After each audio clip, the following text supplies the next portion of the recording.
Boas palavras para um bom dia. Hoje a personalidade em destaque da nossa manhã é uma pessoa, uma mulher que eu admiro muito e que está justamente nesse ano de 2020 fazendo 150 anos do seu nascimento. Nasceu em 1870. A mulher que primeira se formou em medicina numa universidade italiana no virar do século XIX para o XX. Essa mulher é a Maria Montessori.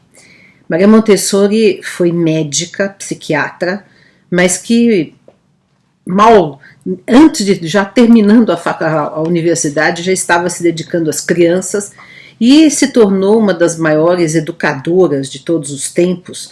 Teve muita influência de Pestalozzi, de Rousseau, e desenvolveu toda uma proposta inédita, claro que dentro dessa raiz pedagógica que vinha lá de Rousseau, de Pestalozzi, dos grandes educadores do século XIX, XVIII e XIX, dentro dessa raiz ela deu a sua contribuição inestimável, feminina, delicada, e ela era uma mulher que conseguiu unir duas facetas que às vezes estão muito separadas nos seres humanos, e justamente as mulheres muitas vezes conseguem unir essas duas facetas de maneira bastante sólida. A ciência, porque ela foi uma cientista mesmo, de observar como a criança se desenvolvia, se comportava, e tirar uma proposta pedagógica a partir da observação das crianças, mas junto com uma grande espiritualidade, né? Ela era profundamente embebida dos exemplos de Jesus, ela citava constantemente. Então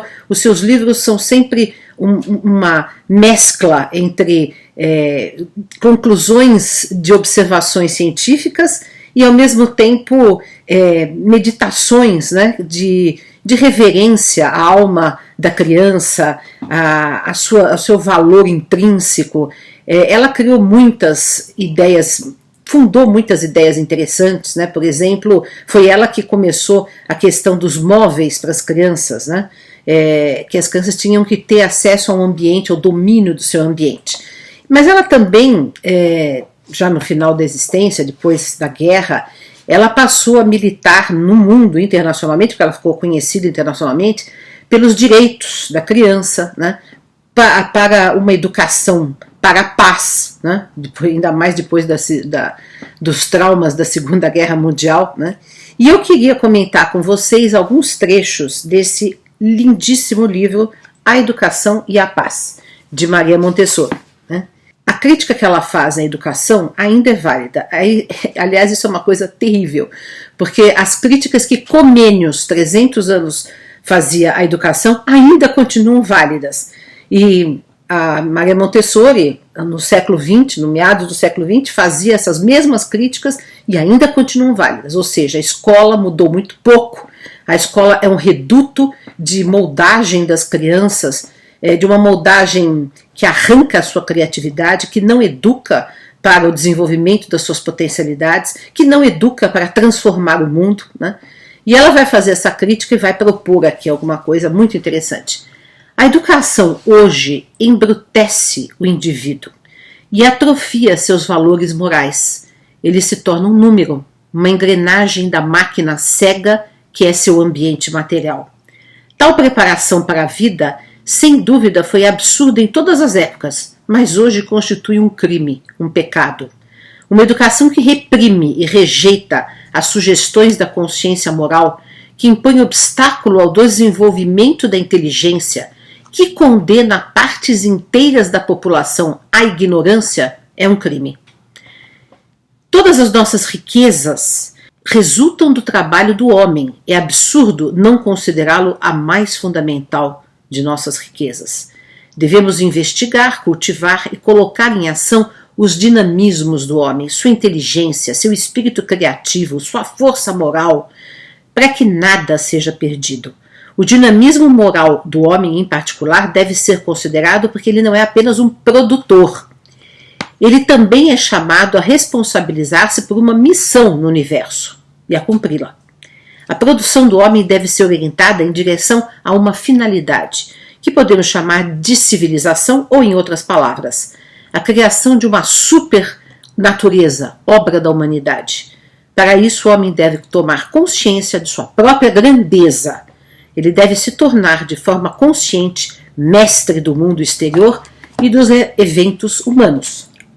Vejam só, ela ainda conclui: eis a grande tarefa social que nos espera, colocar em funcionamento o valor potencial do homem, permitir-lhe atingir o desenvolvimento máximo de seus dinamismos, prepará-lo verdadeiramente para mudar a sociedade humana, fazê-la mudar para um patamar superior. É claro que essa questão aqui do homem, ela está falando do ser humano, né? A língua portuguesa ainda tem essas coisas machistas que muita gente está tentando mudar, né? Seria melhor falar o ser humano, né? Porque em outras línguas, por exemplo, em alemão, não existe esse problema. Quando você fala ser humano é Mensch, quando você fala homem masculino é Mann, né? Então, mas no português não, quando você fala homem é o ser humano, né? Toma-se o homem pelo ser humano.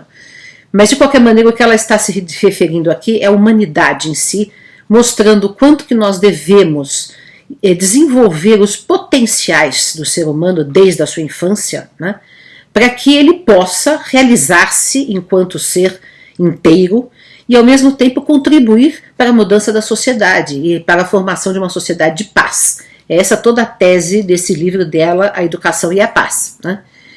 Lembrando que, por exemplo, existe um filme maravilhoso que eu recomendo a todos, que é de um jovem argentino, Germán Doin, já é de 2012 o filme, mas aí ele se encontra na internet, La Educación Prohibida, que ele mostra exatamente nesse filme o quanto que a escola vai matando a criatividade, a sensibilidade das crianças, e o quanto que nós precisamos recuperar isso. Então, numa época em que, durante a pandemia, há muitas crianças sem acesso à escola porque não tem os meios tecnológicos, porque agora tudo está virtual.